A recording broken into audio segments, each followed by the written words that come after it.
Well, ladies and gentlemen, welcome to the podcast live, the battlefield, all of you truth seekers and risk takers. Today, it's a Saturday. I'm a little bit casual here in my studio, as you can see it. I should be more, as always, in a suit. But today I have a special guest in my studio, somebody who is a truth seeker. And we just discovered that the earth is flat. His name is Daniel Stojcevski. Daniel, welcome to the studio. Thank you. Thank you for having me. It took me a while to get here too. Yes, I was across the road. Really? And that's on the Google Maps, takes you across the road. I'm walking around. I said, fuck, this isn't. Can we swear on this podcast? Of course you can. Okay, so fuck, this It isn't. will not monetize this one. Sorry? Will not be monetized this one. Oh, well, maybe I should. I'm not making millions on you this time, so it's okay. Oh, sorry. Okay, fair enough. Well, I'll try not to swear. Then from there, come over here, go over there. I had to give you a call to figure out where the hell I was going. Look, you're coming from Blue Mountains, okay? Yes. So it's a little bit hike. I appreciate this one. Seriously, That's okay. appreciate. I will do it for you this one time. The only one this time, okay? No, and another time. It's Look, okay. I like you. Okay, the thing it is, feel free to use these buttons, and just when I lose my what I give to say something, I just use these buttons, people laughing. Fair enough. He's funniest and mighty, Right. But be aware, there's some midgets on the table. There's midgets. Last Daniel night- Biasi. Daniel, this is for you. The House of Blasius is here. Yeah, look, that's what it is. Okay, after a little bit stalking you on Instagram, and I saw that you interviewing people, you have a different type of the approach with the people when you talk.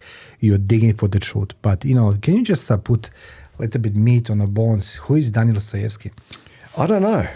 I'm still trying to figure that one out. Thank you very much for watching the live debate. Yeah, that's it. Thanks for coming. Listen, I think it's a never-ending story of trying to figure out who you are as a person. And I think as you get older, you start to understand, obviously, because you're growing into who you are. Who I am. So my dad's Macedonian, I'm Serbian. Born in Australia, obviously, so they came from the other portion of communist, or I'm not saying communist, but former Yugoslavia, okay? So, and now we've got yourself here, so we've got the full picture, your Hrvatska, Macedonia, Serbia. Other one, they're not important, mate. That's it. But no, they're not. Yeah. No, they are. And so I was born in Melbourne, hardworking family. My parents were de facto.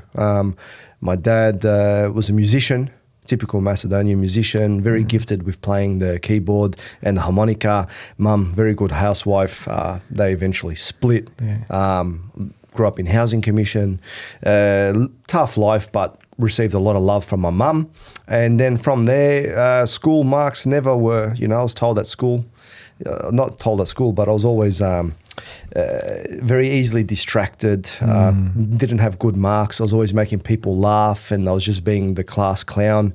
And from there, finished university, civil engineering, now working in a very good job, bought my own house, so no longer on that poverty line there. And really starting to try and carve to find out what it is that is my purpose in life and what it is that makes me happy and how do I make other people happy. So where do I fit in this all this whole machinery, all these cogs, where is it that I fit in that and what can I do? So that's Daniel Stojcevski in a bit of a nutshell. Okay, because it takes a lot of courage. So like people love to talk about how to change the world, how like to make people happy, how like to do these ones, right? You know what I mean? But one thing you have that ingredient, you started with yourself, you say, we moved from the house commission and I bought myself a house. Right? Many people don't even know what that means. Where they're born, they die. And congratulate on this one. So tell me something, your education, how important for you school it was? I think school's extremely important. It's extreme. Yes. But there's a couple of things there. So I grew up in the 90s. Okay, so I don't know how school is now. And from what I can see, there's a bit of funniness going on.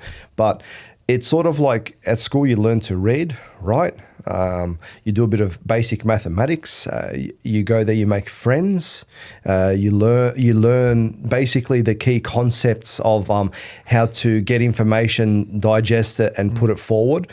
I don't think schools do the best in relation to finding out how you learn. So there's a structure there on how you're going to learn. Yeah. But regardless of that, school was important. But I didn't take school seriously. Like when I was doing my HSC, I remember there was a point in time where my mum was getting my report cards, and I was always getting the lowest marks. And it says, Daniel doesn't learn, Daniel doesn't listen, Daniel doesn't this. And she goes, what's going on here? So we got tutors.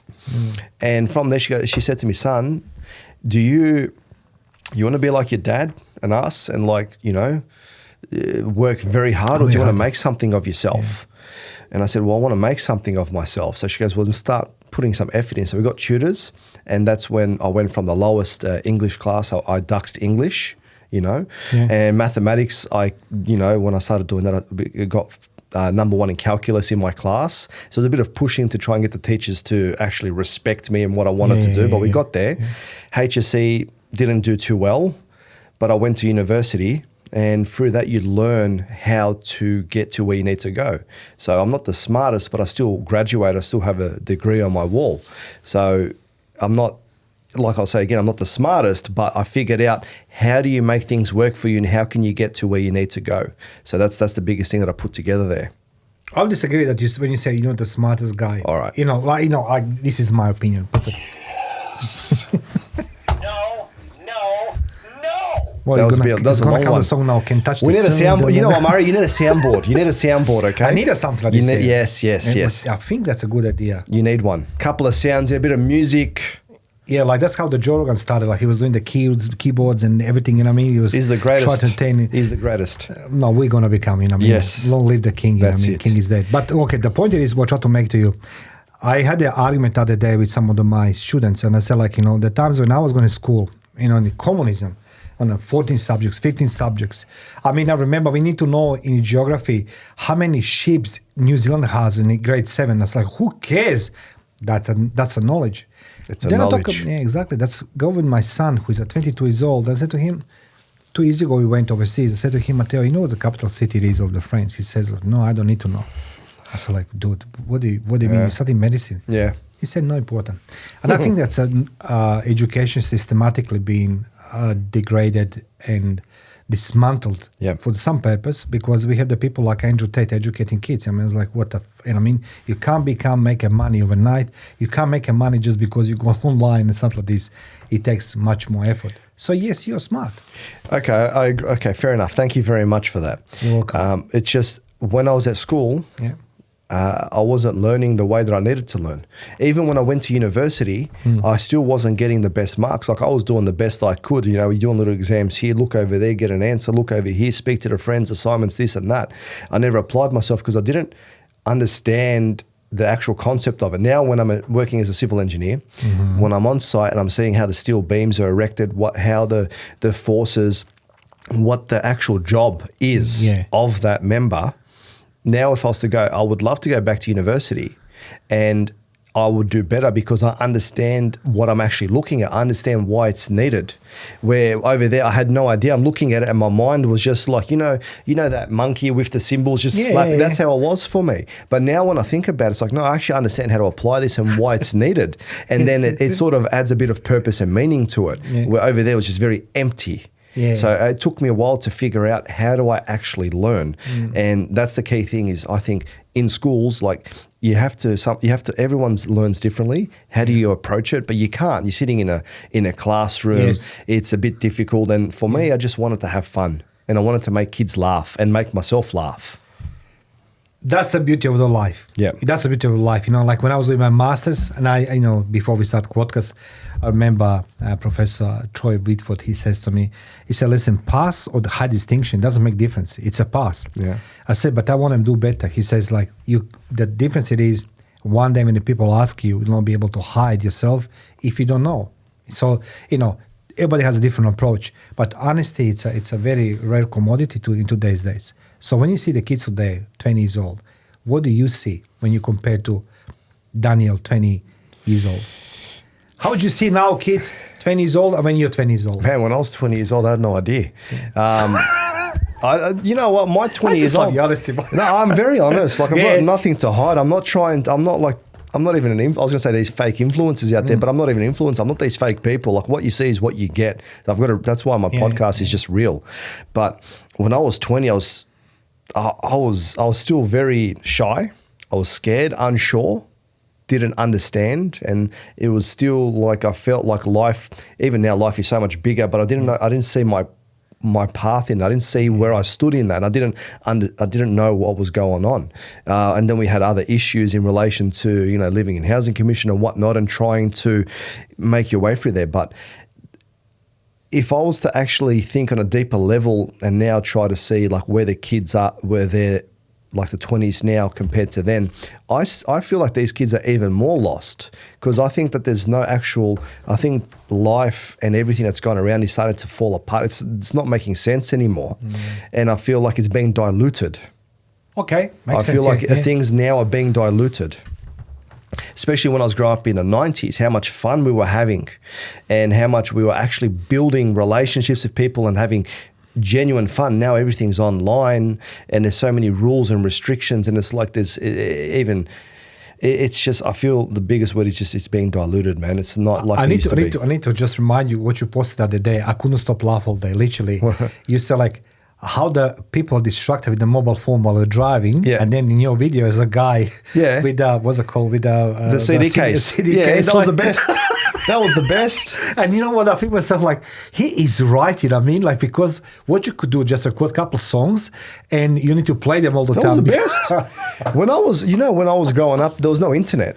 There was no, even in your era, there was no I internet. didn't know the internet was until I did come to Australia in 99 in Australia. We had these dinosaur computers with these CDs, and they weren't even that fast, and you had these floppy drives that had 2.56 megabytes, of data, and it was just word processing. You had Encyclopedia Britannica, you had these books, and then the internet came out, and you'd take you like 10 minutes to get online. You couldn't talk on the phone, people couldn't call you, and then to load a website took a couple minutes. That was where I was growing up. Now it's just straight away on your phone is more powerful than the computers that we had back then.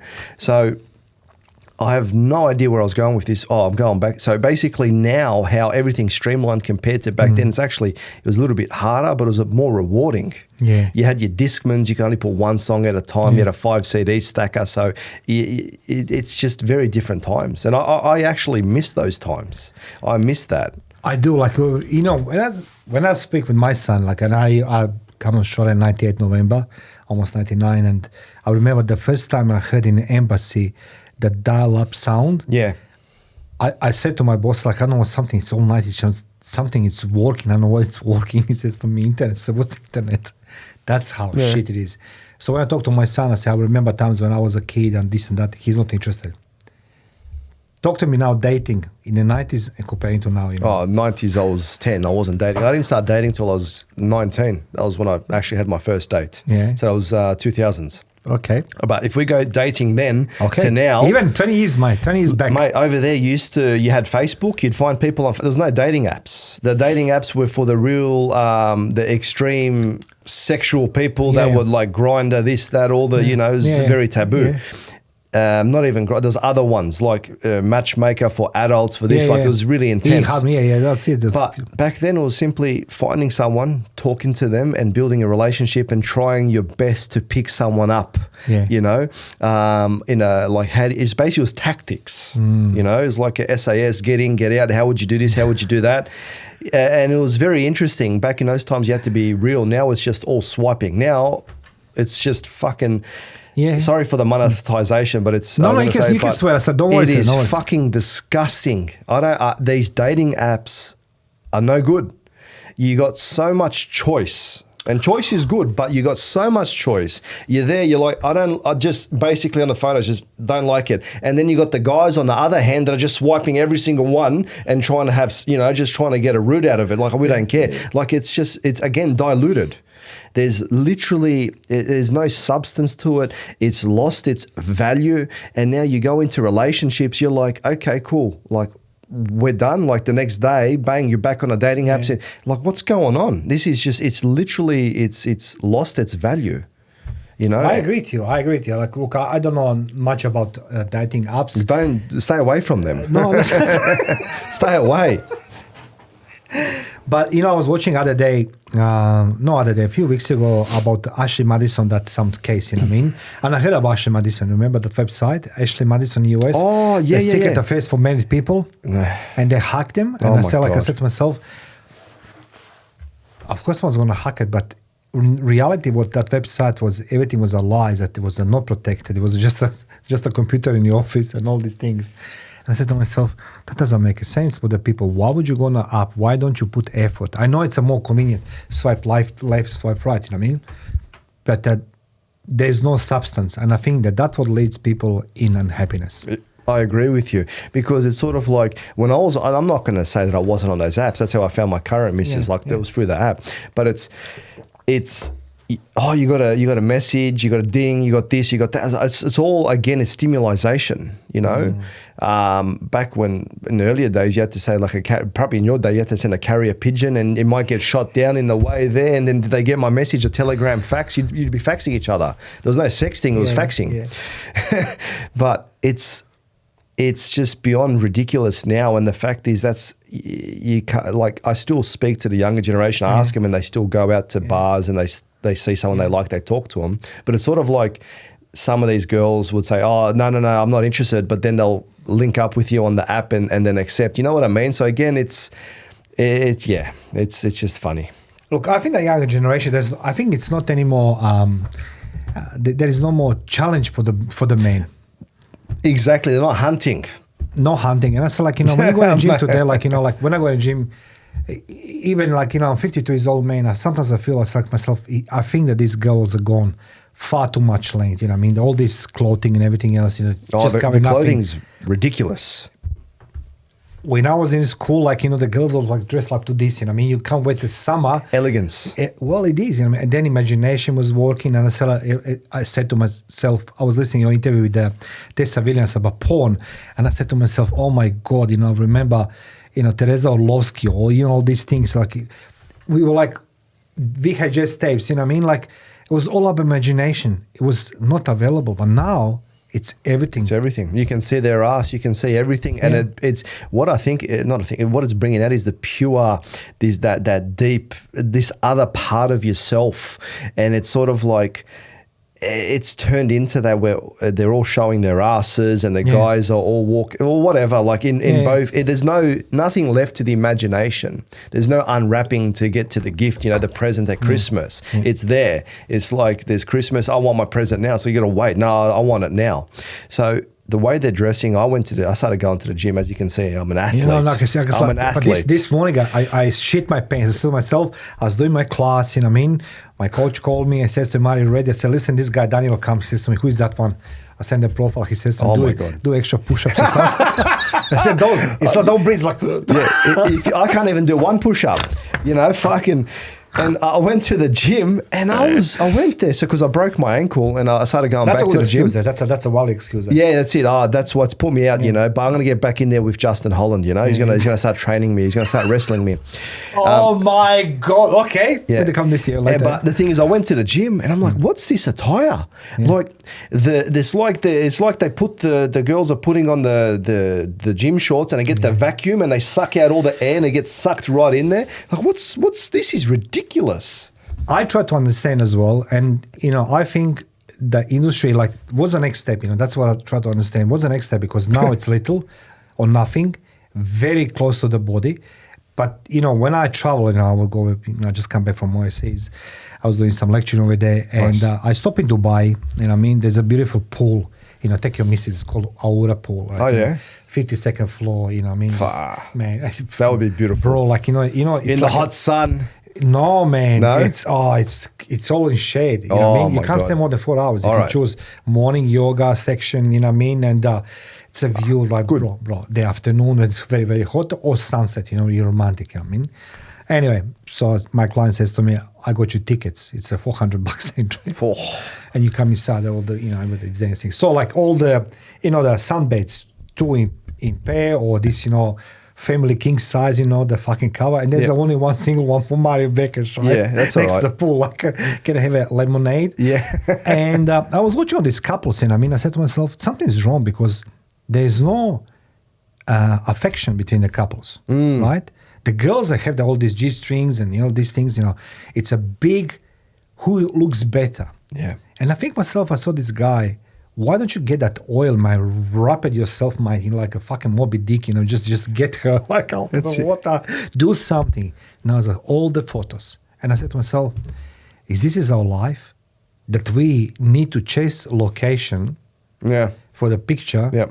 There's no affection, there's no seduction, there's no attraction. That's a good one. You know what I mean? The seducting with the see-through dresses, mate. Yeah. See, that's what it's. And then, you know, you go on a excuse me, on Instagram, you check location, I see all these pictures set and stuff. My God, that's bad, man. Yeah. Nobody enjoy in a pair, couple, whatever it's called.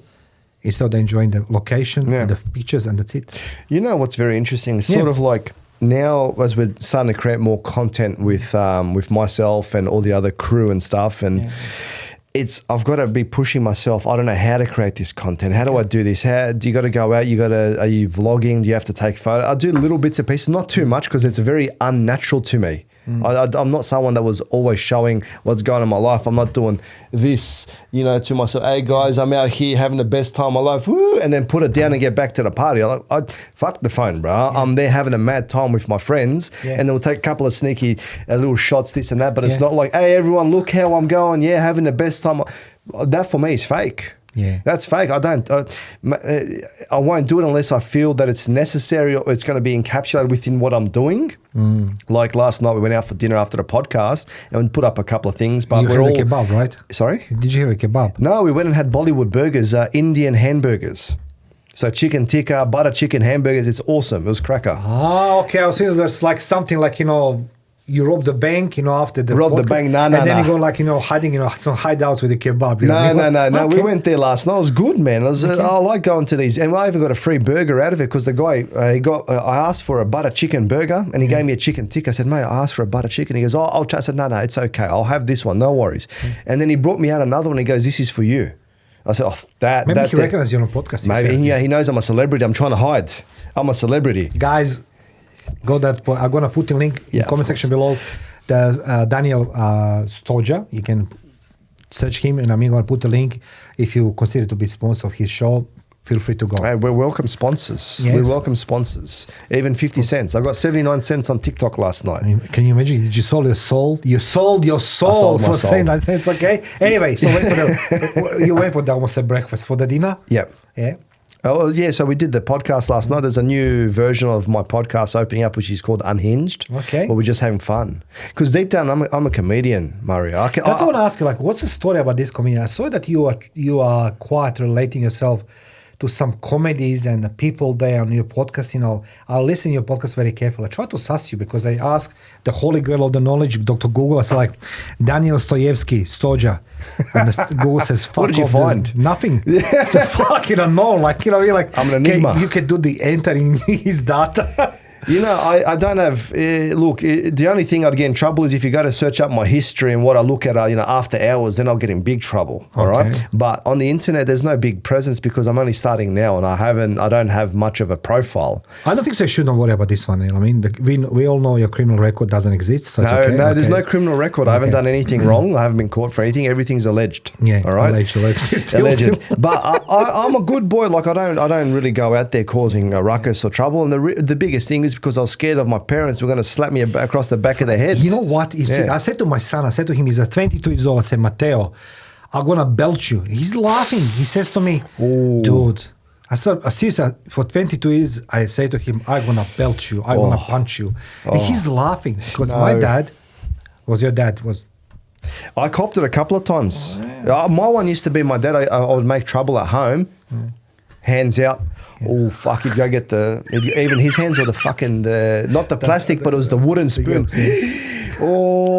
Once he was even on the first floor, I ran for my life. My mum's trying to protect me, hold him back. He was going to beat me. But they didn't my parents didn't, they didn't bash me. They didn't torture me. They didn't pull blood. But I was disciplined. So if I did something wrong, oh man, hands out. Oh, Dad, please. Nemoi, no. Yeah. You know, the fun thing, cigar out, hands out. Yeah. See, your father was like my one. Yeah. He will not move. He'll say, come here.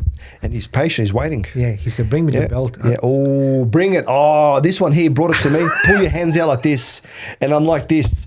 Oh, man, I can remember it now. He's like this. He's like this. He's waiting.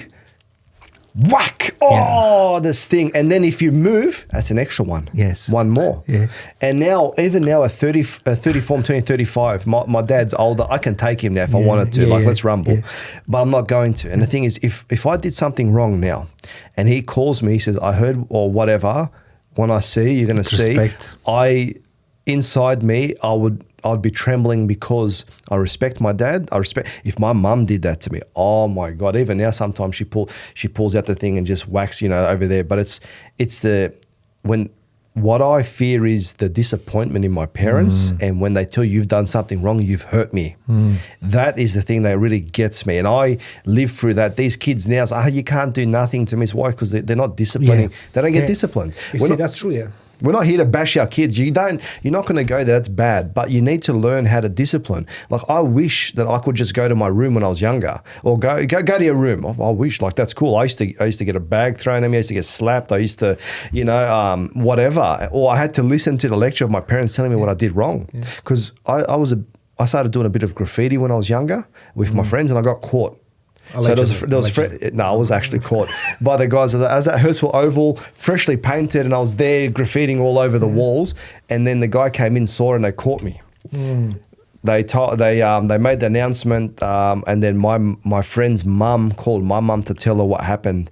And I was there. I was shaking. And that's why from that point I never really did anything too wrong, because I understood what was right, what was wrong, and don't be a menace to society, and don't bring shame to your family. I think that's a key answer. Don't bring shame to your family. I was a kid. I was a juvie at age 12. I stabbed a guy with a screwdriver. Fuck. Twice. Because other guys told me to do it. And that was a moment when my parents told me, leave the house. They literally kicked me out, and my grandfather took me, and he says to me, I need to use all my influence I have, because he was second in charge of secret police in Yugoslavia and semi-military school.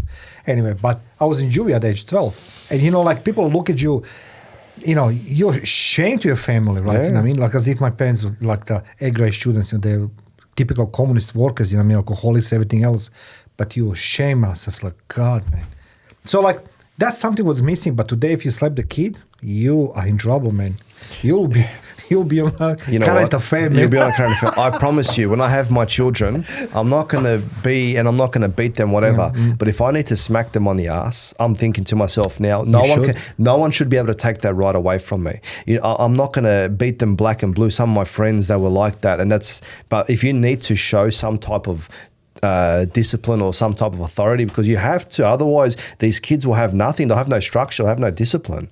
It's like my mum says to me, she says, you should have gone to military school. Back if we were living in Yugoslavia and Serbia, you have to go serve, then you'll learn. And you look at a lot of our nation, go back to Croatia, go back to Serbia, you look at the actual difference in the men over there compared to here.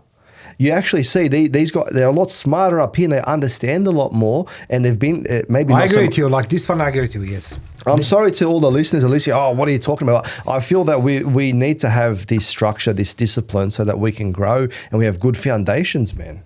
Look, I think that's what's been taken away. Yeah. But I don't know by whom, I don't know how, because internet becomes the encyclopedia, people learning, the kids learning from school. And I said, there's many things on the internet I can't understand because of they are not fact-checked, literally not fact-checked. So if you go on academic way, something, you need to have an argument, counter-argument, who said, how he said. Today, my podcast, my name is Mario Bekes, I know everything, And people say, oh my God, it's great. Like Mr. Beast, you know what I mean? You know Mr. Beast. I'm not too much into him. I've heard that he's a billionaire. No, he's not anymore, because now everything what he did was actually was a lie. Everything was really? CGA being all this. It's a lie. Everything. Then you can see where this all was going and how people made their money. He made their money, but as well now he's going to make it obviously many other unwanted consequences by law. Point for I try to make to you: if you want to smack the kid in the ass, you smack the kids in the ass. I never smacked my child, but it's like he knew that I was very serious many times, and his mother, she's just like inserting between. Yeah. Because I said, Matteo, next thing, now it's a joke for him because, okay, it's 22 years old, I can't even smack him anymore, he's taller. But. my mum, she smacked me once and then it broke her heart, and then I could see that. Yeah. So that's why if later when she hit me, I'm making it's just like something like that, you could say, wait a second, that's serious. Wait a second, that's extremely serious what she did. What did I do wrong? Like, I know how much that means to her to do that. She doesn't want to hurt. I got to go back within myself. Why did I drive my mum to do this? But I remember once she took the spatula and she smacked it and broke it. I started laughing and she's just like, this is pointless now. I can't do this anymore. But now it's through other discipline, through actual discussion and talking. But it's important, and we're not condoning people to go and beat their children. But one key thing is you have to learn how to discipline your child for them to take it seriously and understand. Otherwise, the system will discipline your children another way, and good luck to all of us. I'll draw the parallel with this one. In military, the discipline the whole discipline is being thrown by many people around. Yeah. They think that discipline is necessary. I'm hearing this in corporate world, discipline. What do you mean by discipline? In military, discipline is being in a booklet written. Yeah. There's obligations and rights. And you need to be obliged, you need to fulfill them, whatever it is. It's a code of conduct, how you do these things, which is basically standards. But the discipline is not being just because some has a free will and I think, I have nothing better to do, I'm going to punish the soldiers. In military, I hate it. I hate it when I see 120 men being punished for one man. Yeah. That's a military. That guy who was wrong, sit there, have the coffee and smoke, you 119, you're going to do the exercise. Oh. And then you can see when I was staying there. I was a company commander. I said, let's go run, guys. This guy here, he's awarded, do nothing. Now, when we're finishing all these bullshit exercise, 2 hours, everybody's like, hey, this guy, it's not my responsibility what you're going to do to him. And you know what's going to happen? Bro, you don't want to go sleep. No. That's how it is. That's a discipline. Discipline is to everybody be cohesive unit, to everybody think same, be trained same and apply same. But this is the discipline where you apply because you want a man to perform better, to preserve their own life. Discipline is not invented to punish, but to learn your mistake, and then you can apply your knowledge to preserve your life, help others. Yeah. And you know what? I agree with you 100% in that. And in saying that, it's sort of like our jobs as parents, and our parents' job is to do the same thing for us so that we could do the best in our life and get to the furthest point and be the best version of ourselves. I just want to touch on something. Yes, please. For example, at work, so I'm a civil engineer. We have a massive team of people. I don't know where I got this mindset, but I will do everything I possibly can because everyone else around me is doing the best that they can, and that I don't want to let them down, so I work even harder. And when you get the key group of people that have all this mindset, that's how you build bridges, motorways, and that's how you build success because everyone's there. No one wants to let anyone down. So if I go to work and I'm not doing 100%, but everyone else is around me doing 100%, I can't do that. I have to make sure I match myself and do everything I possibly can. Yeah. So I'm pretty much like not letting anyone down. The biggest thing at work as well, or even in team sports, is when you let someone else down. And that's when you have I agree with you. And that's when you really see who a person is, and you have that character. The best sports stars, it's not just themselves and I'll make millions of dollars. Like, no, we're in a team environment. I'm here for everybody else as well. And can you just imagine if I was being disciplined, I did something wrong, and then 190 other men now have to run an extra 20 kilometers because I fucked something up? Don't worry about what you're going to do to me. I don't care about that. It's me inside. They're getting I guess in a way tortured extra because of I'm not going to do that mistake again. Simple as that. Well, you say something very, very important. So that people don't understand when you have the group and someone doesn't perform well. We all mirroring each other because you want to help you help me, I help this, I help that. We joke and everything else. But there's always somebody who can't fit. And then the group, it's actually find a mechanism to squeeze this person out. That's the military. Yeah. And they need to go, they usually come to me and say like, excuse me, Mr. Bekes, Lieutenant Mari Bekes, yes, I need to apply for the, or either they're going to break up the contract with military or they want to, to be sent to some other unit. Yeah. Done. So 7 days, go to the doctor, pick up the papers, we find a solution. Interesting. And then it's actually perform better. Yeah, what I but mean? that's also these high-performing companies Yes. and that type of stuff. And now it's sort of like, I actually feel like in the workforce as well, things are getting diluted again. You don't have that. You don't have these high-performance teams. You have people that are just coming in for a paycheck. And like, I understand that work isn't everything, but you still need to go somewhere and find a job that you love and then perform as best as you can, because again, this is building character. Because you reply on this question a little bit earlier today with the Tinder, today with left, right, because there's so many choices. People are not happy. Yeah. I have another choice. Yeah. I was in Berlin a few months ago doing my work there, research and blah, blah. And when I spoke with the people from the Stasi, Yeah. okay, so Stasi is my topic of my work. And when I spoke to the people over there, I said, like, how come that you're not afraid that your agents in foreign countries, because the Stasi was one of the most best foreign intelligence agencies, not just the domestic police, they're doing these things. They were best spies in the world. He says the loyalty. I said, what do you mean loyalty? He said, we have the loyalty because people who award that job, they're trusted, they wanted to government exceed and anything else. I said, like, come on, that doesn't make a sense in communism. And you get the archives. People have no loyalty. Now, question for you: how do you deal with the obstacles? How do you deal with when you face a problem? You go smash somebody, you kick somebody, you scream. No, I don't Go for the burger. Yeah, no, big thing when I hit obstacles is, like, you can see, because I'm such an athlete in my body, you see what you're drinking there, that's the first thing that I would go is for a sugar high. I'd go eat something. That's a zero. Yeah, but that's because it's got stevia, it's even worse for you.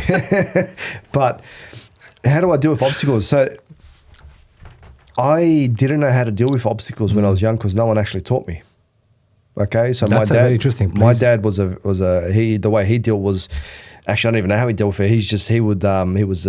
He had anger within him, and it was turned into rage, and I sort of picked up on that. And when I would face obstacles, I would start to get very angry and rage would fill with me, but I would never attack anybody else because I don't have that in me because I don't know how to defend myself too well. But yeah, I didn't know how to do it. So now when I apply, it's like when I reach an obstacle now, when I've experienced a bit more, it's like I break it down. I look at what it is, and through experience, how do you go through these things and how you basically pick it apart. But in my past, my most common thing was to scream, to shout, to cry, to be angry, to feel that life wasn't working in my favor. And I feel like that's sort of a bit of a victim mentality because I was never taught when something comes your way, this is how you do it, this is how you break it down, this is how you can overcome it. But as I'm getting older, that's what I'm doing. I just try to take notes now because it's become very, very interesting. I feel we live in a different world, huh? Psychology session. No, it is like I want to turn this into the book. You will not know. It's like unknown patient. Beautiful. The thing it is, every time I do the interview with somebody, and it's like I become very, very picky. Last 12 months, who's going to come on my show? Because my show is not about impressing people how great I am, but I want to equip them and arm them with the true life examples. Yeah. People who are like yourself can share their knowledge. You see, you go on through your life, you're going to be 35 soon, you say, and 35 years of life experience is very, very wealth experience. People forgetting, everybody loves to talk about how successful they are. But, tell me the stories like how I can improve myself through your life lessons. So my obstacles, when I face the minefield, I can be more, survive. 100%. Men crying. What do you think about this one? I think men should cry. They can cry. It's a natural emotion. But the thing is, for me, that would be like a very big part of what I would do. So now if I cry, I allow myself to cry. Okay. But I need to do something about it. I have to fix the problem. I have to do something. I can't just sit there and crying. I went through a period of time for a lot of anger when I was younger, extreme anger. And I went, there was periods of time where I just couldn't do anything. I was just crying and I had no way to just let out this frustration and the anger. So, and also when I was to do martial arts training, when all those emotions would come up when you're getting hit and whatever that process is, I would start reverting to tears. And what I realized, that's just something within me that needs to come out. But now in sad moments, I'll tear up. So the other day, someone at work, I don't want to go too much into it, but there was someone took their own life. Not at work, it was somewhere else. But put my sunglasses on, tear up. I'll go have a moment and I'll let that out. There's nothing wrong with it. You have to. I love your honesty. Yeah, you have to. But it's sort of like if now I'm on a battlefield, then I'm like, okay, or anywhere in life, or guys, we need to go do this. There's something extreme. There's someone coming to attack us. We have to go defend ourselves, and someone's freaking out there, shaking their hands, crying. It's like, bro, get yourself together. You know what I mean? There's a time and place for that. But I believe that all men should allow themselves to feel emotion, to let out the tears, but you can't let that stop you. You have to take that. You have to use that fire within you to evaporate, okay? And then you can go forward. That's extremely important. And that's what I've been learning, because those, as you said, obstacles. So I like how you're going around in circle, you bring everything together, or at least the conversation. I like how it intertwines. Like those obstacles would be like tears, a lot of emotion. Not knowing how to process emotion. A lot of men we don't, like, you need to be taught how to. My dad didn't teach me how to process emotion. My mum did to an extent, but also through the feminine, through her way, and through tears and through that, I guess, a lot of emotion. Like, that's what I learned, but I never learned how to take that and turn into fire and learn how to change the alchemy of that and go in a different direction or push through that. So that's what I've been doing through getting, what's a big thing as well? Is expressing myself and learning how to express yourself. And I guess the podcast has been a great example of that. It's, actually what was a great thing for the podcast, actually talking to other men and learning from them and just having a man-to-man conversation. Growing up, I was always talking to a lot of females. I had a lot of female friends, not as many males. So that's why when I went into engineering and in construction, there's all men there. So I started to learn a different way, and I feel that's now started to propel me even further. And then doing the podcast and getting together with the guys, it's like, again, it's like bonding and learning through experience. So yeah, men crying, mate, I think it's got a time and place, but it's something that's important. I will say this, that you now give the best coaching session to every man in the planet. And, as we spoke before this and this podcast, I love making fun of the alpha males. I love them, bro. Just in a gym as well. They like today. There's a guy. Everybody. He stands there, and everybody takes the bags and they're moving around him. Because he doesn't want to move. And then comes me with the towel and I rubbing with my legs. With my balls. And he tried to impress me. I said to him, "You must be the toughest guy on the planet." He tried to do some muscles, right? I said to him, "Well, should I now move myself? Did you kill somebody? It must be rough." I think myself, I'll snitch your life in a second. You don't know what's going to happen to you, because it doesn't matter how tough and rough or big you are. When I was in a war, you said something what nobody actually told me before. When you face the obstacles, you need to pick up every possible energy, atom of energy inside of you to face the obstacle. Yeah. Doesn't matter what you're going to do. Result and outcome is going to be there. You're going to succeed or fail. But in a war, I remember my people I was surrounded with, they were crying. So I will cry sometimes with them. I said, they said to me, "Why are you crying?" I said, "Because you're crying." He said, "Mario, I'm wounded." I said, "Oh, okay, sorry." Because you get caught up in the moment as well. Yeah. And plus we're empaths, we can feel. It's a beautiful thing. You know what I got taught by my mentor? Yeah. He goes, "Can you just imagine a soldier out there that has no empathy?" Yeah, no, they cannot be. It cannot be. You have to have empathy. You need to know when someone's fallen, do you take that next step or do you let them be? Or can you imagine when you're going hunting and you're killing every single animal out there, but you've already got enough to eat? You have to let the natural... As I said, you're natural, man. Seriously, natural. You now, I give you the booklets for military. In military, particularly in combat, we need to observe our peers and our soldiers and everybody below you. And if that displays some type of insanity, or whatever it is, you need to report straight away. Because that action of his, it's out of the discipline, and then you're going to be his action is gonna jeopardize everybody. Yeah. So, bro, some people don't get out. You know what I mean? Because you need to exercise empathy and sympathies and emotions and everything else. It's a normal thing. That's you being a human being. Yeah. That's being a human being and experiencing through life. Yeah. So you say to yourself, I got you. I was trying to go down a path, but we'll see if that comes back in. But that's okay. No, don't you worry. This is the first time I didn't scripted myself questions because, I asked Dr. Google. I say, I have a guest today. Who is it? He says, asking for whatever you want. So. But you displaying something else, spirituality. Yeah. Okay, because we spoke briefly about your mentor. Yeah. What is spirituality for you, and why did you go on that path? I had no choice. Okay. So basically, I'm Serbian Orthodox. Yes, you are. I'm not Greek. I'm not Macedonian Orthodox. I'm Macedonian Serbian but Orthodox. You're talking to people, they don't understand. The Orthodox is Orthodox. It's Orthodox, but then you got into you did a paper like, what are you? You're Greek Orthodox, and then the uncles will cross it out Macedonian Orthodox or Serbian Orthodox, whatever. It's all Orthodox. I'm Christian. I was Christian as a child, and that's a big part of our culture. Same as you. Yes. Being Croatian Catholic. Yeah.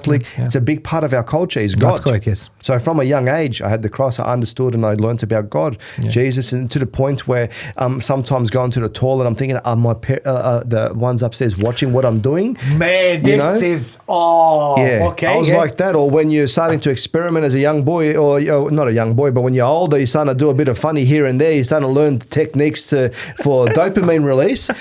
I'm like, I hope my grandmother's not watching. This type of stuff. Yeah. So that was always instilled in me, was religion, was God. There's something bigger than us. Then when I was 21, I met a girl. We started going out, fell head over heels, but she wasn't right for me. She wasn't good. She had an intense past that I didn't know how to deal with, and I just started bringing a lot of anxiety out of me. But I guess that's a part of the path. Now, my mum, she went through depression, and then she started to go down a path of learning about New Age spiritualism, which is Reiki healing, and then also about mindset. There's just these different things than just strict religion. Yes. So she started to go out there and see what else was there. And she went to this one course, this Angels course or whatever, but they made these tinctures. So she comes home one night after that course and she goes, Daniel, there's this spray and stuff and these little tinctures that they gave. And my missus was there at the time, or my ex at the time. No, she was my missus at the time, but now my ex.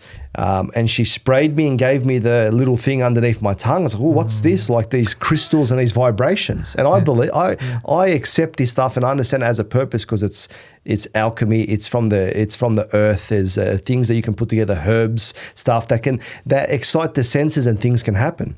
That night I went to sleep and I dreamt that we broke up. And then after a little while we did. But that was an extreme hard time where I went to depression. So you can see now, being the comedian I am, how much I'm making you laugh. Then I was numb for years. And for a couple of years it took me. And then I started to say, I need to start seeking something and doing something. So slowly I went down the path of learning about Reiki and things like that and meditation. And that started to slowly bring me back to a path, you know. But after some time, we met this Native American man. It was so-called. I don't know if he was, but at the time we believed he was. He's passed away now. But he's a drug dealer, basically. Yeah, right? Maybe he was. He probably was a drug dealer. He was in the war. You would have loved to have had him on your podcast. But through that, he was doing ceremony, which is a sweat lodge. Okay. And like, to cut a long story short, he told me things about myself that nobody else knew. And he knew what to say and how to say it. And I believe that he was gifted in a way that he could know things about people. And I believe some people do truly have this gift. Yes. They do. Not like some of the other people you investigated on your channel, which I agree with, making $175 million. Because why? Because with him you can't pay money for this. This is a gift from God.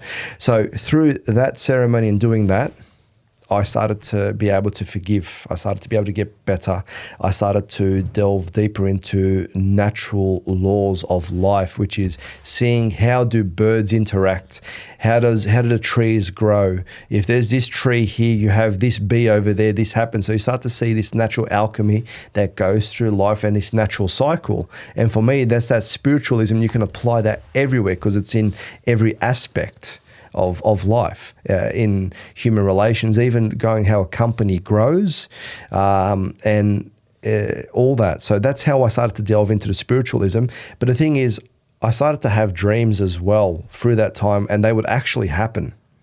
Okay. So I'll just put that down to subconscious is giving me messages. So what I realized was with the psych, there was one set of dreams, which was me processing what's happening and getting an answer. So whether, let's say for this podcast, I would see you and you're eating honey in my dream, and I'd wake up saying, okay, interesting. So then I'll say there's some type of sweetness, or what does honey mean for me? Honey is beautiful. I love it. It's healing. It's healing. So what am I going to get from this? There's something in this podcast here that's going to be healing. You know what I mean? So I'm already processing this. Or I can assure you right now that you're going to be happy at the end of the. You're going to give me some honey? I'll give you a happy ending. I mean, like what? Happy? What? Save that for House of Blasius.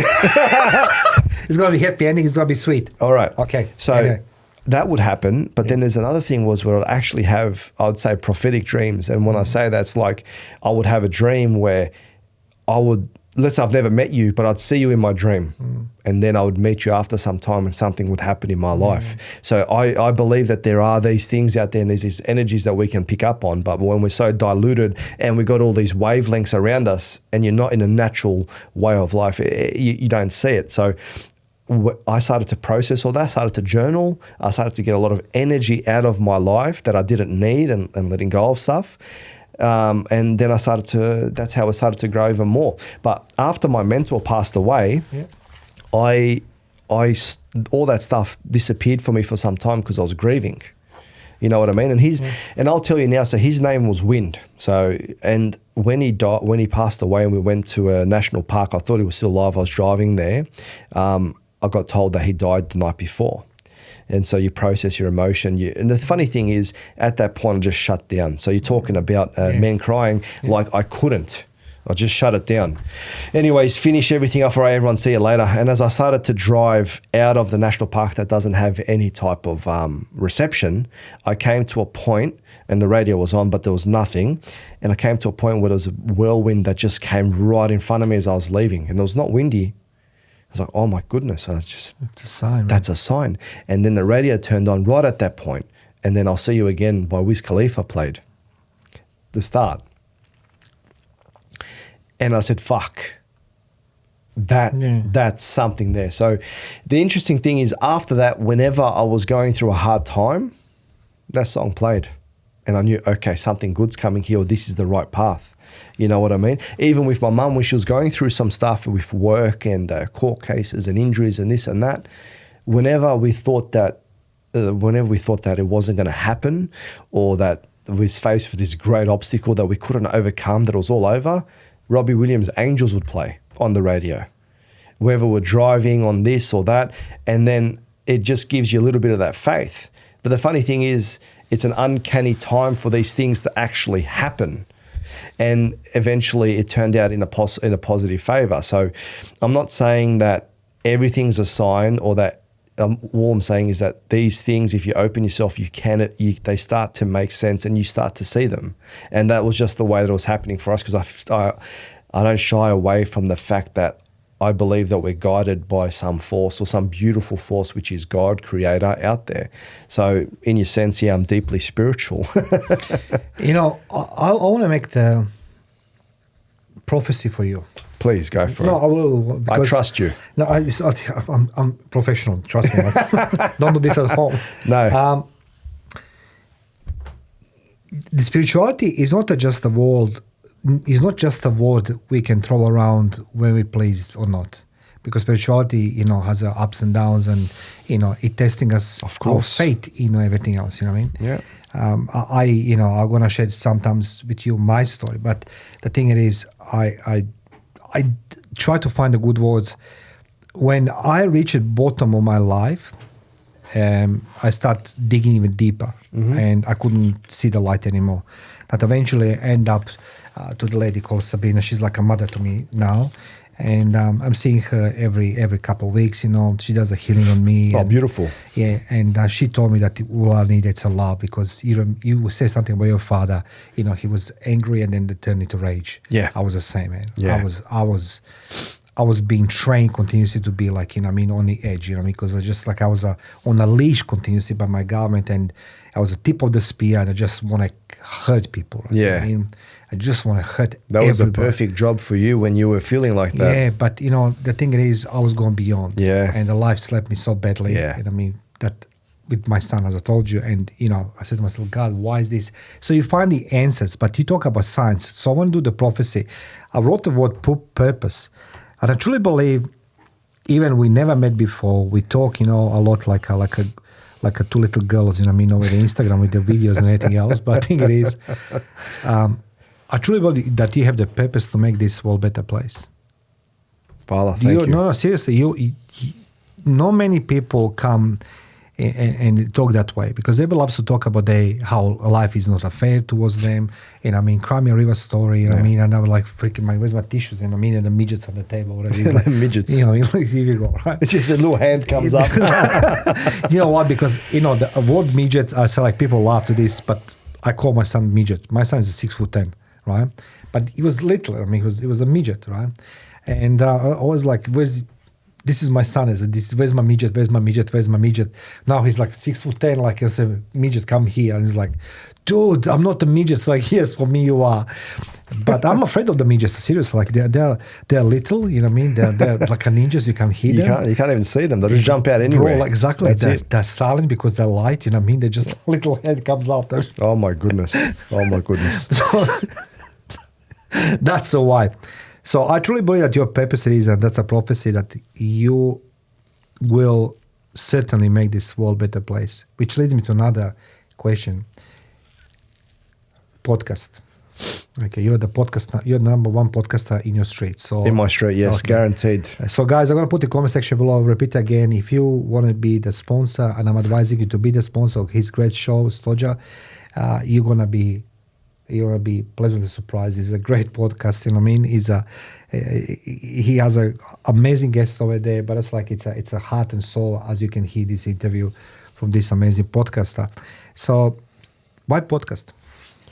I wanted to do podcasting, and this is cliche, but I wanted to do podcasting for a long time. So back in mid-2000s, 2015, I discovered Joe Rogan on YouTube, and YouTube started picking up. And I'm watching it, I'm saying, Joe Rogan, I remember him from Fear Factor. Yeah. See, that's... like back in those days, yeah. You're the only one who knows this. Okay, No, from Fear Factor. I remember watching it. I used to love it. Yeah, me too. And then I'm watching this podcasting. I'm like, who's he talking to? You got Alex Jones on there. You got InfoWars. You all these people that are just going through these platforms and these hours of just talking. I'm like, wow. And then you watch the guests, and I'm like, something inside me is like, I actually want to do that. I really want to do that. And my friend was a sound recordist, and we tried to do it, but we just didn't have the time. And then also there was no money, housing commission, fucking being on Centrelink, paycheck to paycheck, all this shit. My neighbors are bashing each other over there, calling for police, and you call the police, and they're like, why are you calling the police? I'm like, where the fuck are we? I need to get the hell out of here. But plus, you're allegedly doing the graffitis. No, graffiti, no more graffiti. Now it's just like Daniel loves Mario Bekes, Bekes. Not Bex, Bekes. So I let that dream go for a little while, and then I went down this other path. And I think it was deep down, I also wanted to do stand-up comedy, but I didn't know how. I didn't know why. I just wanted to express myself. So anyways, a year ago, I started seeing, so there's a lot more podcasts out there, and I felt, and no offense to anyone that's got theirs out there, God bless you all, whatever, but there's a lot that didn't have substance. Yeah. A lot that just didn't take it further, and it's just top surface.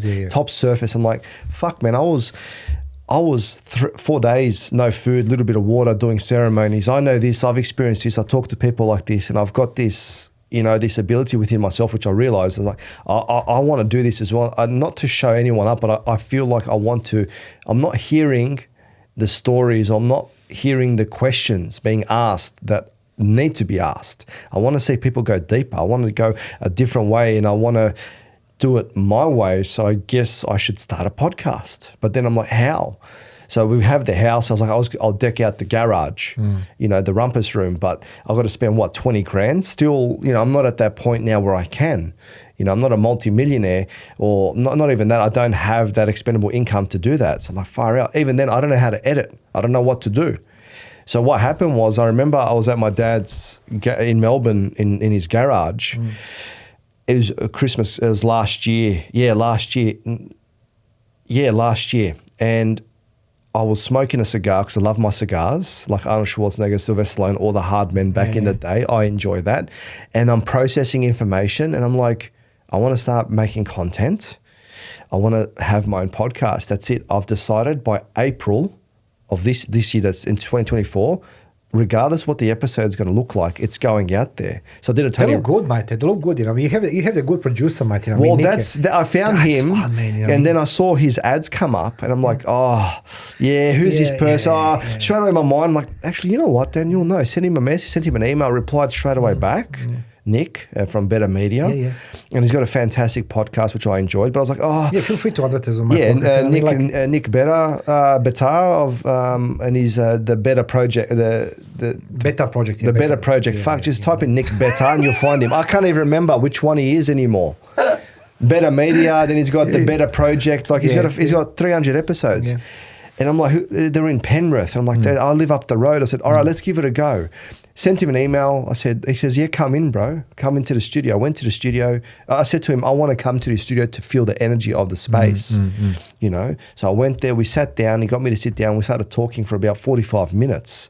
And he goes, you know what, you're a natural to this. I'm not trying to toot my own horn. I'm just telling you what other people said. He goes, you're a natural at this. I think, I can work. You are. Yeah, you well, are. I can speak, I can talk shit, I'm a civil engineer. I've got to learn how to get more money from the clients, Okay. It's got to be beep over this. Yeah. No, in a respectful way. Okay. But you have to learn how to, and I always enjoy talking, as you can see from this. So I said, all right. So we set up, did all the finances, everything, discussed what we can do.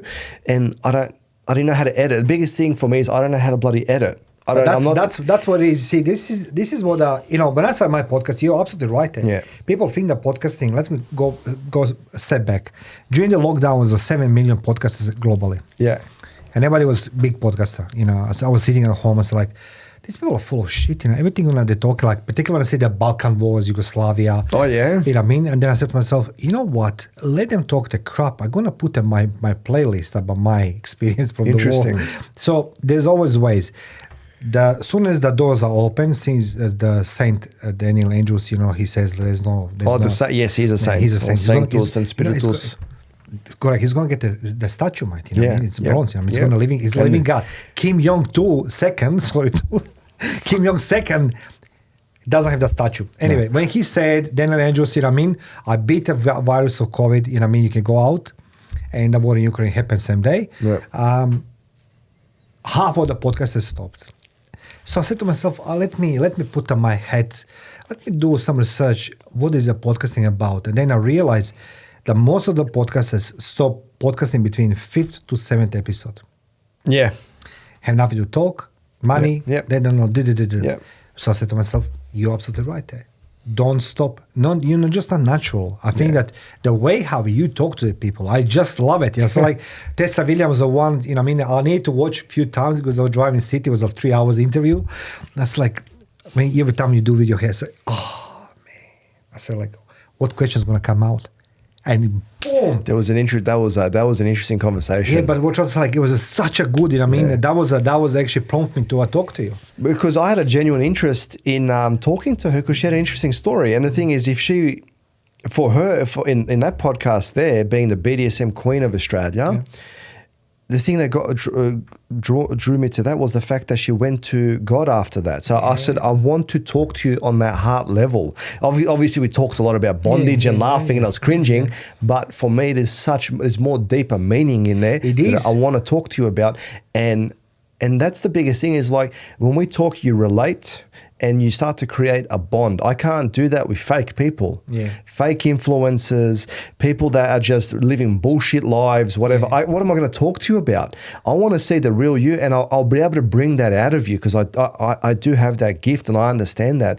I make people feel comfortable with my humor. I go this way, go that way, and then you'll see in the Unhinged podcast that's coming out, you see how it's just a big So dynamic. they're changing the format, or you are? No, it's a lot more alcohol. A lot more alcohol, but it's sort of, so basically I can't be serious all the time. So I've got, it's basically, I'm going to do whatever it is I'm interested in. Okay. Okay. That's and good. The thing is, I'm interested in going into deep conversations with people on the brink of whatever it is and them coming back to triumph. I'm interested in talking to people, soccer stars, if I ever find one, people that were working in the sex industry, because these topics I'm interested in, but then also I'm interested in comedy and having fun. And then, so it's just bringing it all together, and how do we do that? So going back to, actually, I don't even know where we were going. So, you know, we're going to change it up, but we were talking about Tessa Williams. So basically you need to have to come onto my podcast, I have to be interested, and we have to have some type of substance. And I don't want people to come there to promote themselves. That's a clever. You can, like, you will promote yourself, and everyone has a right to go further and will make the reels and everything. But if you're just, and I'm going to say this, if you're coming there just because you want to promote yourself and you don't actually care about me and my podcast and me putting my time and effort into this and spending money on it, and also for the viewer and knowing that your story can actually touch other people and can create something beautiful, I'm not interested. That's why I called you today. So I need to be, if I want to be famous, I'll be on your podcast.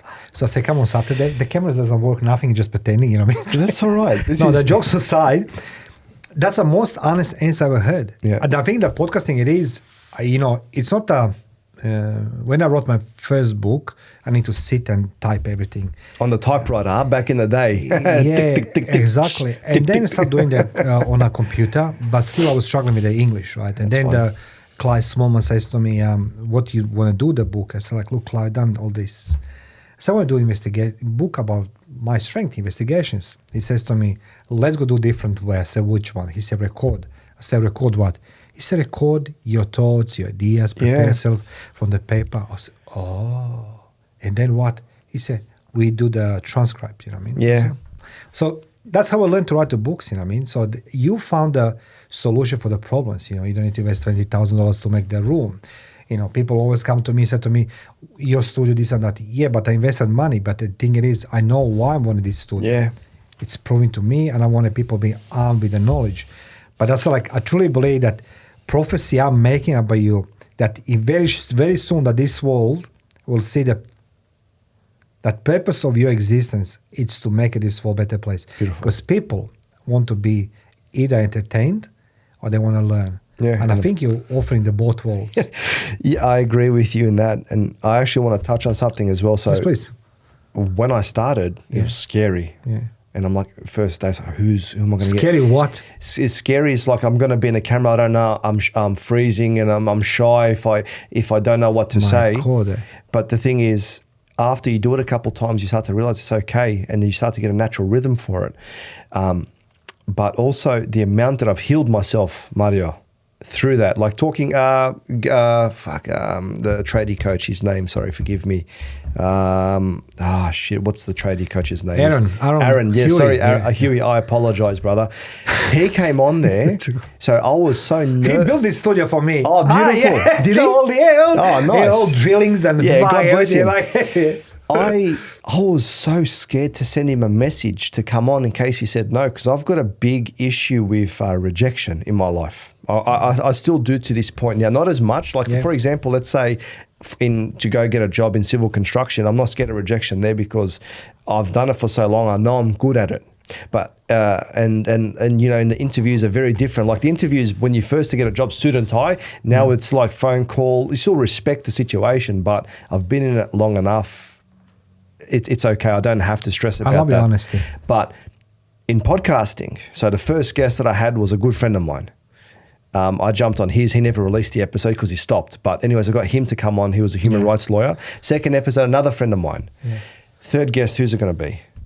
So then I said, oh, fuck, all right. I sent an email. I like Huey. I like what he's about, mental health and training. I sent him this long message, and I was freaking. I was in a sauna. I was naked in a sauna. Aaron, Yeah. now we know.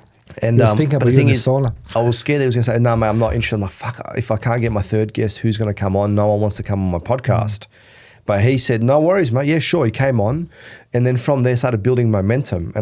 And through talking to him, I started to ask him questions because he's talking about his parents. Like his parents, they were divorced, and then they came back for his birthday or wedding or something. I can't remember what it was. I'm like, "Hey, how did you feel that time when your parents?" After all those years, they came back together and they started talking.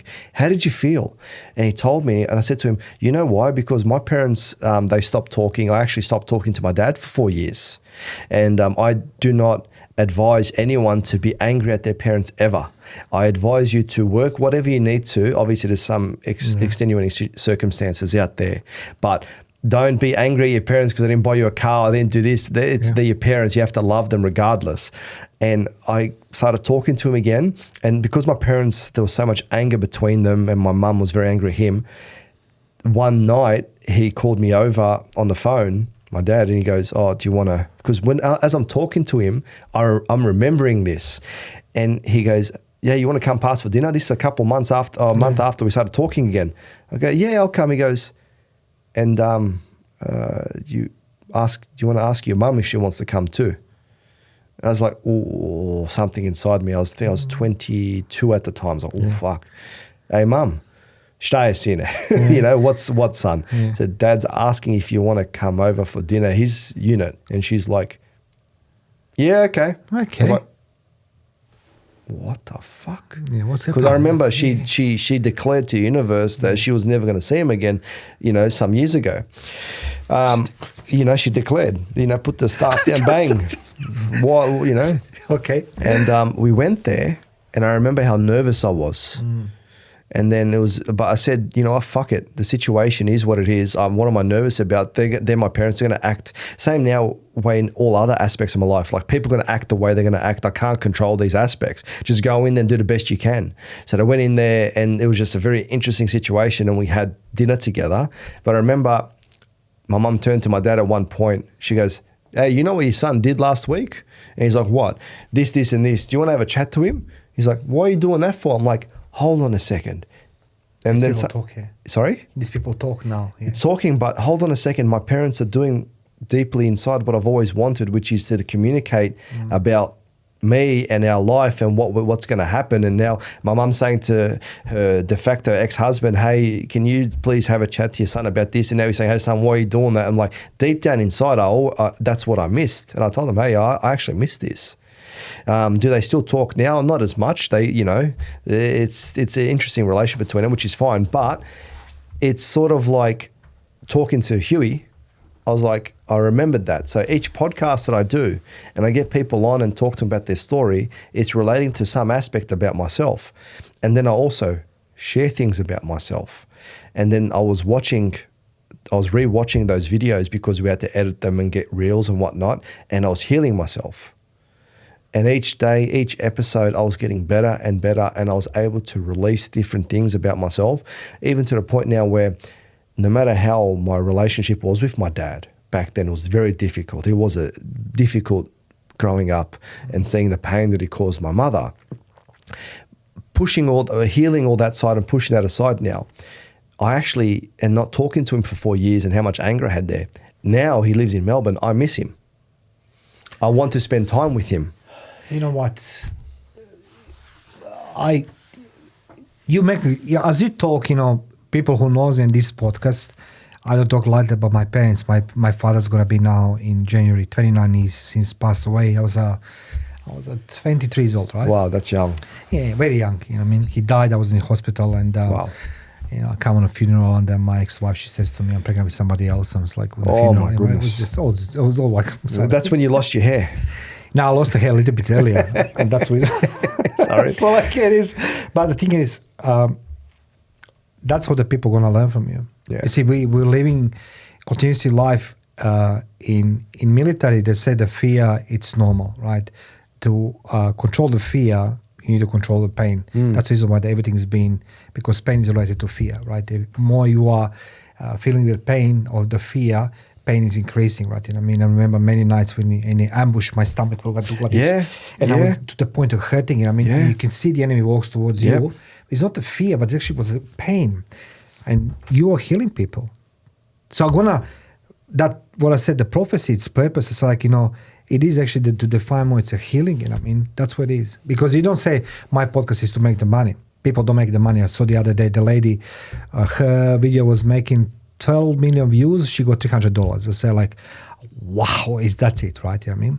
But what it is, it's a legacy. Yeah. Right? It's a legacy. Yeah. And I remember the movie, the video. I remember I was watching the movie, sorry. It's called All That Jazz. I'm not sure you ever saw it. Yeah. Man, that's more I was on a plane. I was afraid of everything suddenly, right? You know what I mean? Like, you know, because he's chasing the money, the glory, show must go on, and then he's on a deathbed. I said to myself, I need to change something in my life. Yeah. And I'm glad that you are here today. Thank you. Takes a lot of, you know what I'm saying, sacrifice. You sat in a car driving from Blue Mountains here in Bella Vista. It's a hike of an hour and a half. It is. You know what I mean? To you share your knowledge and your experience. And so like that's the reason why I believe that you will not just be successful, but you'll be that one who is going to arm the people, give them the tools they can live better life.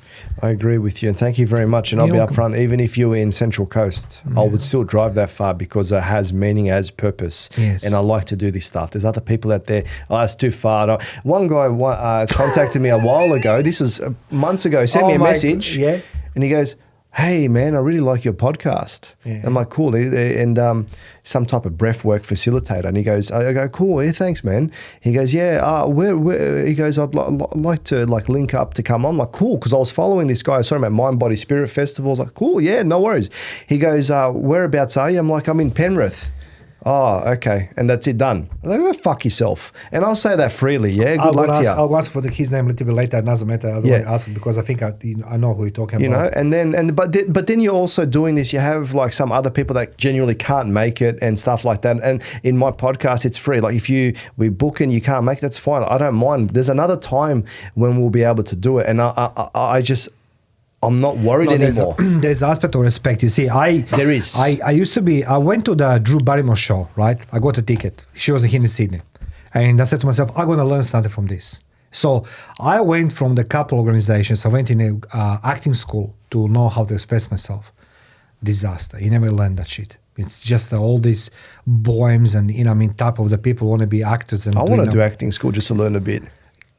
I think you have these things. So fair enough. Maybe I don't have to. look, if The Rock or Vin Diesel can act, you know, I mean, you and I can do as well. Yeah, okay. So the point it is, then I gonna hire some agencies and everything else, and they're all driving in around. And actually, the one thing nobody asked me, what do you want? And I said to myself, okay, I was like spy, ex-military intelligence, you know, I mean, all these things. We always been told what. It's the reason, was the key objective why we're doing this. So, you know what I mean, analyze something, get us something. So in your life, you know, when you do your podcast, I was asking people on Drew Barrymore show, what I'm doing here? It's a ticket, it's like $150, right? And it's 4 of us stooges sitting there, right? And there's a dude coming there, 7,000 people, and 25 minutes we're doing the meditation. I was like, what the? And then it's all this scripted work, everything else. I said to myself, that's all rubbish. I want to seek authenticity in the people. Yeah. You're doing well. So people who want to come on your show, they want to come on your show. Yeah. And trust me when I say this to you right now. I asked people to come on my show when I was having a couple hundred followers, a couple thousand. Yeah. Now I have almost 300,000. They're asking me now to come. No, thank you. No, really. You know. I understand that. Yeah. Thank you very much. I'd like to have the Daniel. But I appreciate that. Thank you. I'm saying like this guy, there's no money I can pay your life experience. Yeah. That's what it is. Yeah. Some celebrity is going to come to me the Crime River story. Yeah. And I hate this when the people, you know, start with that one. I just say like, listen, how about we converse? You know what I mean? Like the questions, but. I got you. And you know, one thing is it's authenticity. And I get comments like, oh, that you like, we like you because your hair's a bit like all over. You don't really care about how you look too much. I'm not perfect. That's fair enough. Even though my mum's always like, you know, Obuchi se sine properly, like dress up nice. Oh, you have to. But still, I like to be a bit me. I'm sorry, I'll let you down today with my t-shirt. Hey, listen, I thought you were going to be in the suit. That's why I wore my tailor-made linen shirts.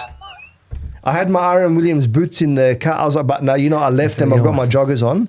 But it's authenticity. It's being real, Mario. And that's the most important thing. That's why that's what you are. I appreciate that. But it took me a while. It took me fucking months in bed crying because of heartbreak, and then trying to understand the pain that my dad caused, and then my mum was in, and then living in housing commission and feeling other people's pain, just pain everywhere.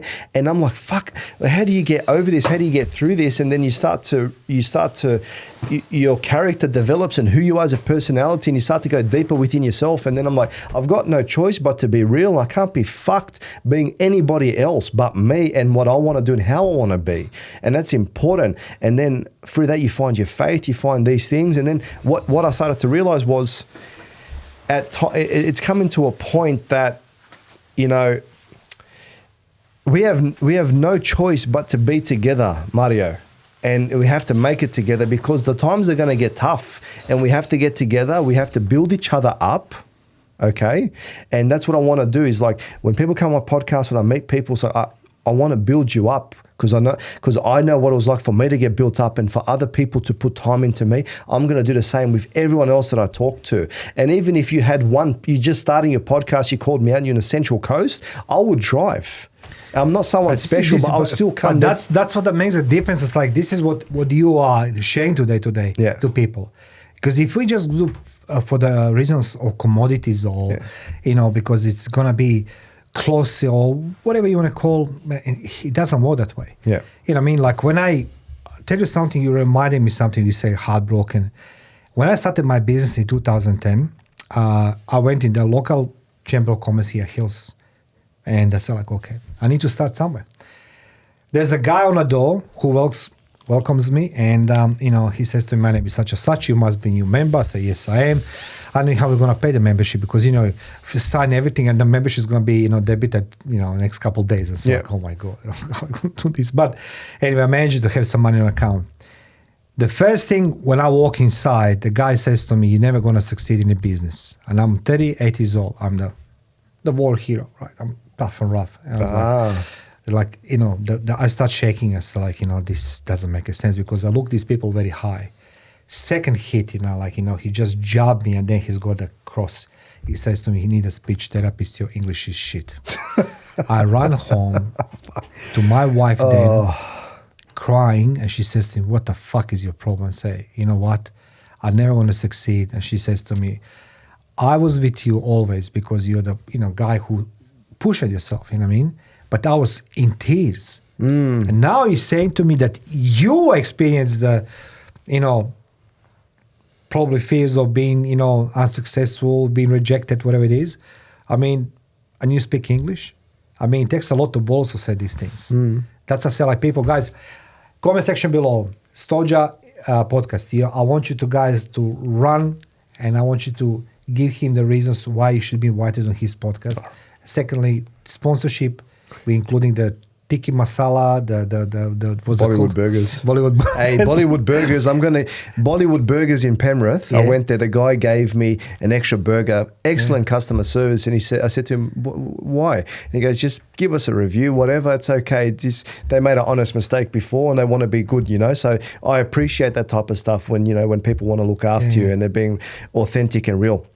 I just want to say one thing here. So I've received a lot of good advice, and now I'm not going to go through all of it, but one thing I remember when I was with my mentor some years ago, so I went through, so with Reiki, it's a healing modality system, Reiki level 1, 2, and 3. You go from entry level pretty much to being able to be teacher. So I was lucky enough to find some people that were able to help me, and I got to level master, level 3, and then teacher. So I do, and I do have some type of healing gift. I do massaging as well, but also my hands warm up quite a lot, and it makes people feel comfortable. If there's some legitimacy to it, I don't know, but people... It is, I'll tell you after the show. Yeah, but I'm only giving a disclaimer, but I believe it works. So I got to level teacher, so I could actually start bringing it on to other people and helping them. And I went to my mentor, hey, Wind, I got to level 3 teacher. He goes, oh, that's great. That's amazing. He always gave acknowledgement, and he also gave you, there's that word always, bloody encouragement. And he always tells you you're doing great, you know. That's such a good thing for anyone to do. And I said to him, I can't wait to start teaching this and going further and helping so many people. And he goes to me, and at this time, I think I was like 25 years old. And he goes, wow. He goes, just imagine what you can do when you're 40 for people. And then he just left. And I was like, what the fuck? And inside it, hit me so hard. I was like, that's not what I wanted to hear. I wanted to say, yeah, man, go out. You're going to do so well. I wanted to hear that. That's the usual way. But he says, just imagine what you can do when you're 40. So it took me a while, and it was a crush to my ego at the time. And now when I'm 34 and I'm looking back at that and I'm laughing, I'm like, that was the best advice you could have received at that time, which is, you're 25 years old. How much have you experienced? Wait till you get to, not wait, but live life, get to 40. You're going to have so much more there that you can actually pass on to people, that you can actually teach to people. At that 25 years old, you just learnt now.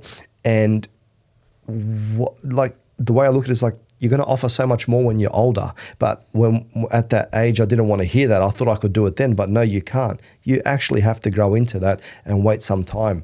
And then when you go through more hardships in life, you start to develop more, and you've got experience, Mario, not a 20-year-old life coach. When you're later in life, then you will do the most impact. You are the coach. That's the quality of the coach. Being humble, being developing things. You say like I'm seeing a lot of people who call themselves coaches, life coaches, this and this. And again, they talking things because they're gonna try to adjust they'll try to tell you that you need their services, right? While you are saying, I'm here to help you to heal things. We are rejecting things which we need the most. So that is to understand what our body speaks to us, how we feel, instead of always chasing these materialistic things. You know what I mean? And I was the one of them. You know what I mean? The health is the most valuable commodity in life. It is. And without health, you can't have the dreams, you can't have many things. But the thing is, you know, today I think you healed everybody, like who is listening, because you didn't give just a hope, but you give the purpose, I say again, that people understand that we are surrounded with the people like yourself, which we don't notice because of the forest of the influences. I mean, I can't stand them because, look, in hindsight, some of them I'll say like in 5%, they're okay. But 95% when you say like, how do you know? They say, what do you mean? But you just told me that this pencil is good for me. How do you know it's good? Give me some support, statements, some facts, some analysis, some research. They don't know this. But see, you have this in you. And I think that is your purpose, to start healing these people, because this world is becoming a very nasty place. It is. And that's what I said before. So when people come on and you share these stories, like I'll spend 10, 15, so 20. who would be your perfect guest for your podcast? Oh, you.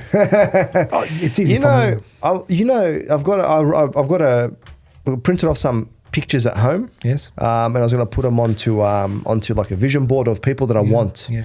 And these people, and I would love to interview or have a chat with Mark Boris. These people that I'm truly interested in and that are genuine, real people. Nick Kyrgios is one of them. Okay. I'd love to have him on. Why? Bad boy at tennis. And also one thing is, I used to watch him in tennis and I used to think to myself, what the fuck's he doing? Why is he acting like this? Believing all the hype. And then when you actually listen to what he was saying and how he was talking, you're like, holy crap. Wow, man. And I'm a big fan now because I was judging before and he's changed my perspective on that. Like, no, I'm not going to do that anymore. So I'd love to have him on. Novak Djokovic, these big stars. I'm not aiming small. I want. Okay, help me with him on. Sorry? I'll help you with Novak Djokovic. I'm serious. Do you know him? I know. I have a school friends who knows him. You know, my mum, she was friends with his parents. They lived similar streets. So basically the way everyone's life's intertwined. There's other people like Spanian's one of them. I'd love to talk to him on a real level, but he's a big celebrity now. So he's, but all the best to him and what he's doing. But people like this. But there is no perfect guest. There is no perfect guest. I just want to talk to people that I'm interested in, that are real and that are putting things on the line and don't care about what other people think. Yeah. That are showing their passion, that have God inside their heart, they have their family and that they're actually impacting really, not through bullshit influence that we're seeing on Instagram and stuff through photos. Like I saw the other day, there's this one lady in America, apparently like a high lavish lifestyle. Something happened to a family member, bang, straight away, GoFundMe. So wait a second, you show this lifestyle, but you can't afford the medical bills. I'm sorry, I'm just thinking, wait a second, this is now. But that's what you need to warn the people. Yeah. See, this is maybe, I think, I feel like I'm exposing the false gurus through my podcast, through my investigations. But I think your podcast is to equip the people with the true knowledge, right? You know what I mean? Because that's end of the story. That's what it is. Yeah, and that's what you're doing. So before we wind up, any wisdom for the people, young people over there? What would Daniel have today on Saturday afternoon share with everybody to be happier, healthier, wealthier, wiser? There's a lot of I don't know what to say. One of these, start to figure out who you are as a person. Don't be, and it's like there's a multi-layered thing there. Yeah. It's sort of like accept who you are, love who you are, love where you come from, love your parents. I know sometimes that's difficult, but understand that there's a whole line of people before you. Yeah. And that blood, that DNA runs through time. Okay, you're not the first. You're not the first one that's had these issues. You're not the last one that's going to have these issues or these problems or what's going on or whatever. Love it, feel it, respect it, and get to know who you are. And if you don't know how to get to know who you are, get to know who your grandparents were, your great-grandparents were. Go back in time. Go back to your heritage, where you came from. Yeah. Understand what happened in the world, because what you realize is what you're feeling now is sort of some way, shape or form attributed or coming from back in time. So if you, for example, anger issues from my grandfather, from the way that these old Balkan people used to live and have to be strong, hard men that don't talk, that came through. Now it's different. You've got to learn to transform that, but you have to go back in time. And really there's so many messages out there, Mario, but the biggest one I would say is start to understand who your family is and where you came from. And then we can talk about other ones later when you come on my podcast and whatnot later when we do more content together. Yeah. But first one, people, know who you are through your family, your DNA, your line, and start to love and respect that. And I think that's the starting point. Daniel, thank you very much for being my guest today. Thank you very much, Mario, for having me. Guess what, guys? I'm going to put in the comment section, description, all the details, how you can contact Daniel. If you see this video right now, this message, and you find yourself among those names to be the guest, pop in. If not, anyway, contact Daniel. You're gonna be pleasantly surprised with his podcast. It's like I found very interesting the way how he interviewing people. You can hear how open he is about his life, and most importantly, we need to heal, guys. You know what I mean? We can't live with the fear and the resentments and the jealousy and the rage and the anger. And Daniel's going to help us all with this one. Daniel, thank you very much. Thank you very much, Mario. All the best. 100% yes. Yeah, no, I can't do it. No, it doesn't work. No, I just want to say no. All right.